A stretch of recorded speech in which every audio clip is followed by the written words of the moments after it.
So, welcome back, everyone. I hope all my YouTube subscribers didn't miss me when I was gone. I did post one video over break, if you saw.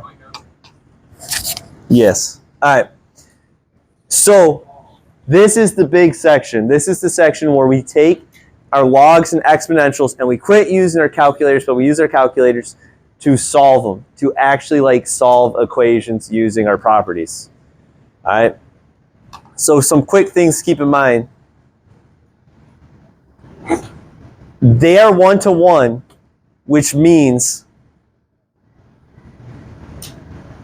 nothing to me. All right, let's do examples.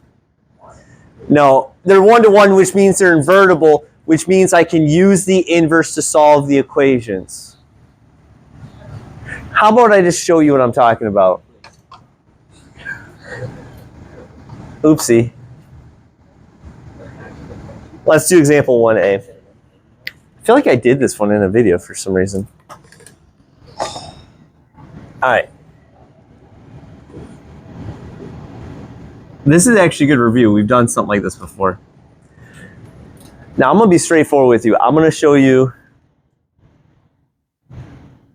Nope, I'll show you later. There's a way I can solve this without using my special properties, right? Quick reminder, what's my base here? Is there a way I can rewrite 64 with a base of 2? 2 to the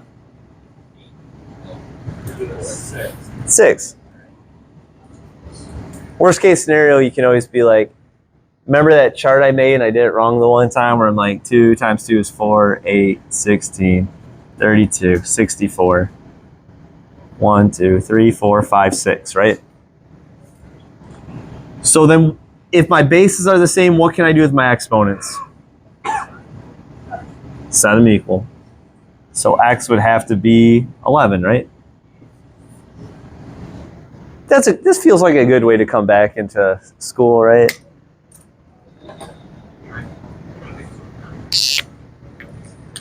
All right, now what do I do with this beast? If I can get my logs by themselves, I can solve it, right? Good review. What do I do with this 1/2? Ooh, I like it. X to the 1/2, which is square root of x. And that will equal log. What do I do with the 2?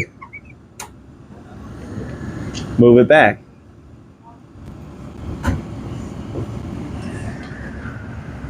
Are these both logs in front? So can I just set these pieces equal to each other? Square root of x equals 4, so x would be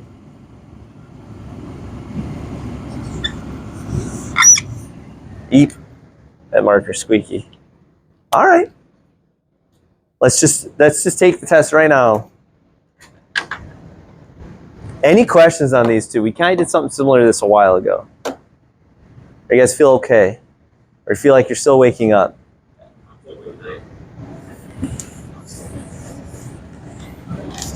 Oh no, it's too cold, this won't erase. All right, so far so good. Let's learn the algebraic way to solve these.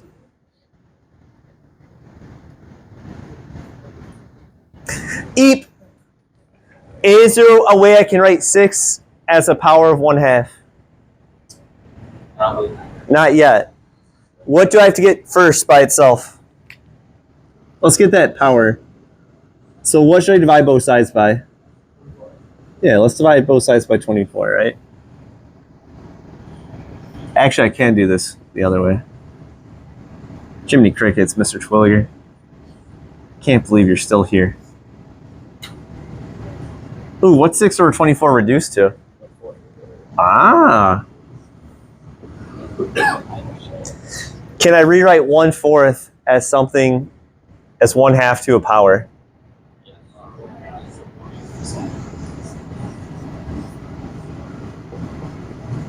Is this the same thing as 1/2? What power do I have to put here? Squared, right? Because what's 2 squared? 4. Now that my bases are the same, what can I do with my exponents? Set them equal, because they are 1-to-1. What divided by 3 equals 2?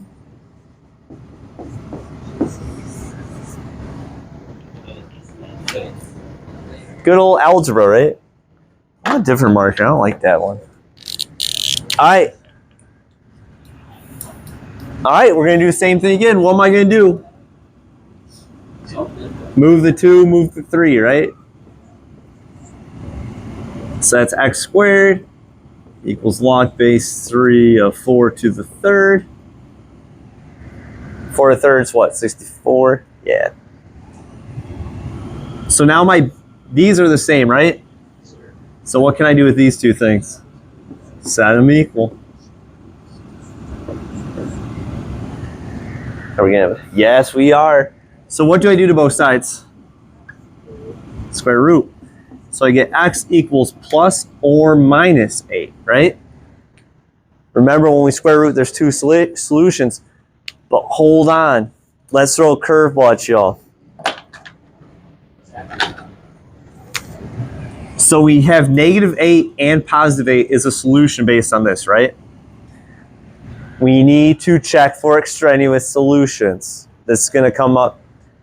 One that doesn't work. Can I plug -8 into that equation?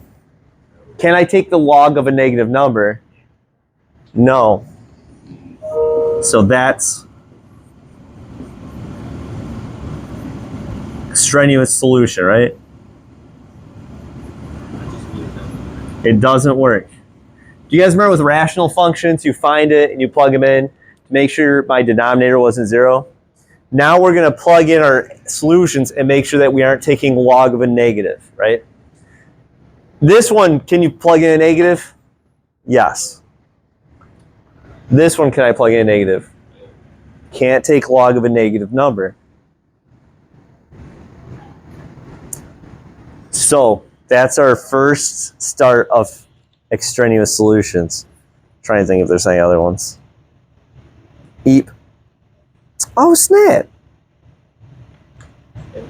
We're going to do this, guys. We're burning. We're already through 3 examples. New year, new us. My goal is to give you guys more homework this year. What? All right. My goal is to learn something new this year. All right, let's look at this. Now, let's look at applying some rules of logs. Yeah.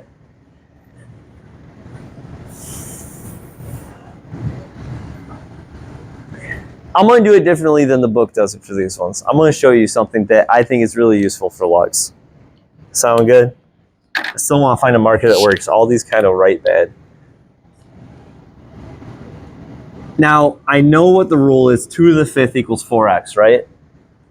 But I'm going to show you another way to think about these. What's the inverse of log base 2?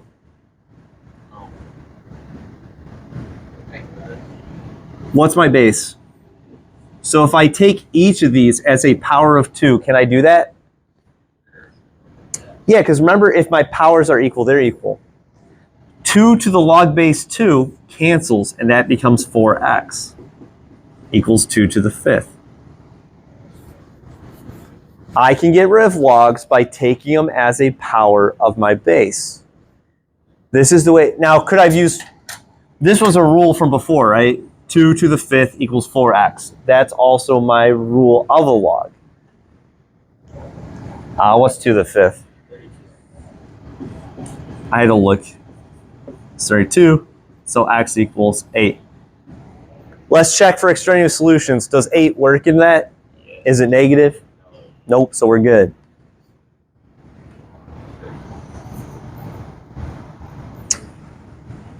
Uh-oh. Before you ever solve these, what should I do with my logs every time?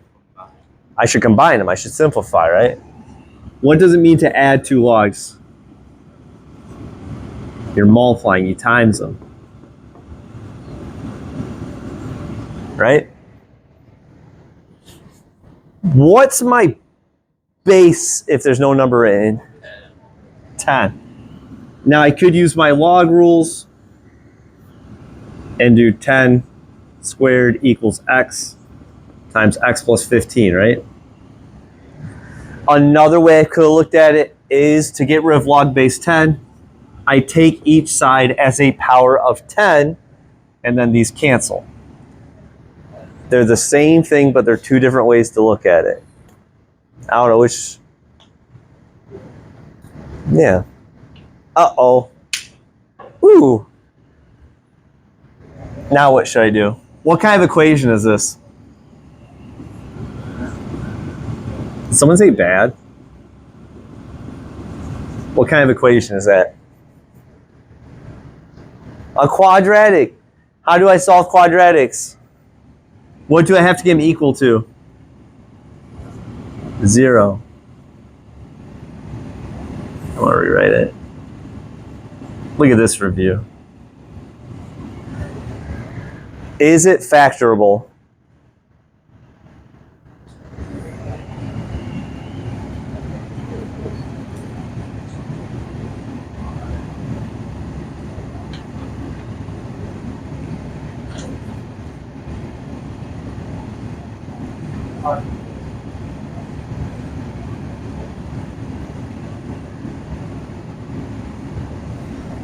Do any of these add up to 15? All right. So it is factorable.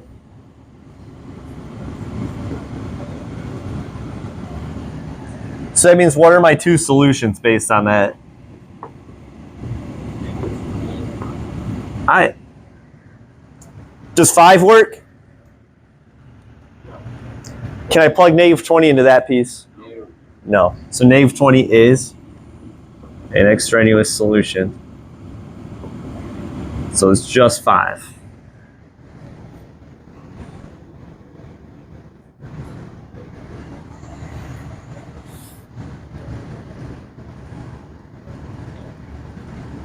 All right.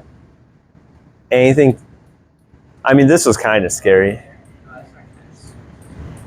You guys want to see something really scary?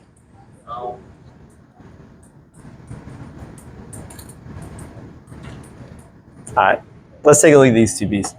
Now we're going to do, the reason I showed you to remind you those log properties to cancel is because of these two problems. These two problems, we're going to have to use some properties to solve them. But honestly, it's the way I always solve logs. Is there a way I can rewrite 26 as a 8 to some power? Nope. That's when we just quit.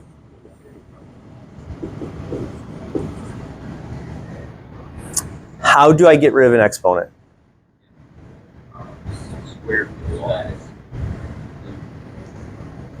I actually don't like the way that this does it. You could log it. I'm going to log it. I'm going to log it, and what can I use as my base? I could use log base 10, actually.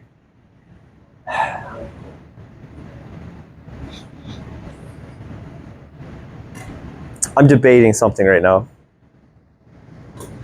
You know what? I'm going to teach you. It'll work. You get decimals. This doesn't work out well. I'm going to teach you guys a different way. Pretend like, wait, all your calculators do log base 8, correct? Yeah. All right, I guess I'll show you this way. This is not the way I learned back in the day. So I can log base 8 both sides. Can I do that? Yeah, that's algebra. Anything you do left, I can do right. What happens to this when I log base 8 it? They cancel, that comes out in front. That becomes x minus 3. And this side stays log base 8 of 26, right? Yep. Is that a number? Yeah. How do I get rid of the 3? Add her over. If I'm taking a non-calculator, this right here is the exact answer. Did I have to round any decimal points? If I'm doing computer programming, is that what I'm going to plug in? Or if I'm an engineer, yes. If I want an approximate answer, I would actually plug it in, right? And how would I do that? I'd do log base 8 of 26 in my calculator in the math button plus 3 and get 4.0 5,668. Both these answers are good answers, right? In calc world, this is the better answer. I didn't have to round anywhere, right?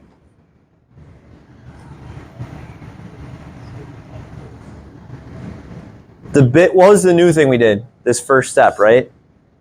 If I can't rewrite that as a power, I got to do log. Now, could I go up and redo my original problems just using this log stuff? Yeah, I didn't have to do them right rewriting the powers. I should go back and show you that. Let's do, yeah, no, you know what? I can do whatever I want. It's my birthday. Whose birthday is it? Who, no names.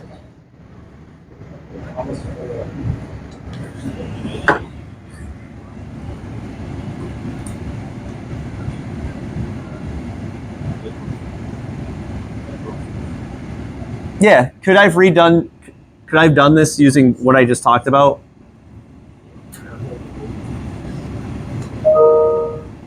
No, this isn't the one I want to show you. Never mind, I don't know what I'm doing.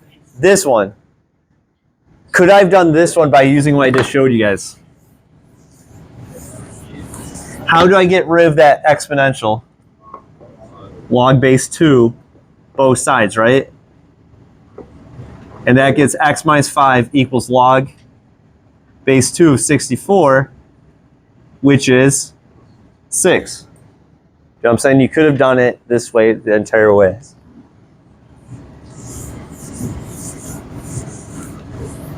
Actually, back in the old days, I never really taught much any other way.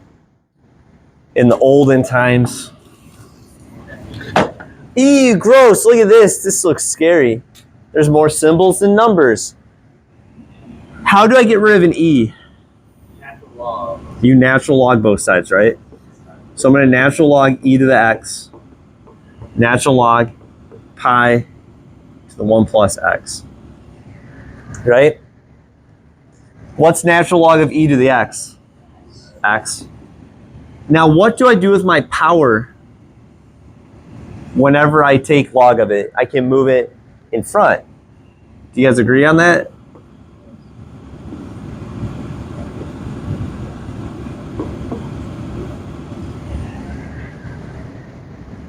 Right?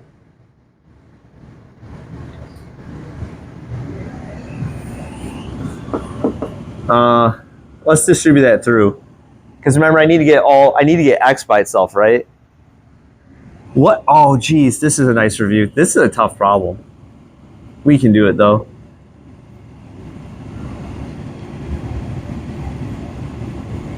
So I distribute that natural log of pi through, right? I have an x on both sides. What do I do? Do you guys remember? What do I do if I have... What do I do? What do I do with my hands?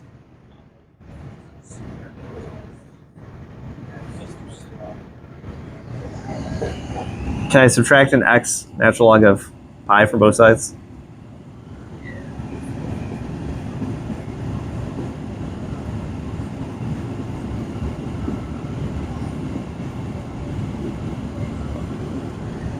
Yar? What can I factor out both those? An x. Remember, you always get all your x's or all what you're looking for on one side, and then you factor it out.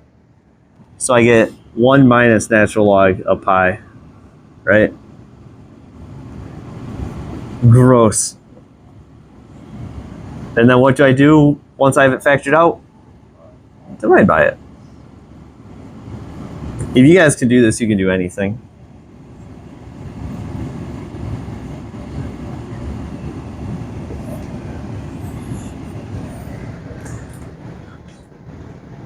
That really went from 0 to 100, didn't it? That's an exact answer. What do you guys think that is a decimal?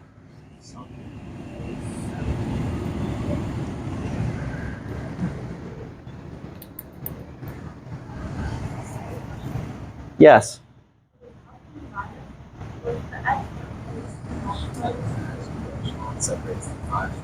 Say it one more time. Yeah.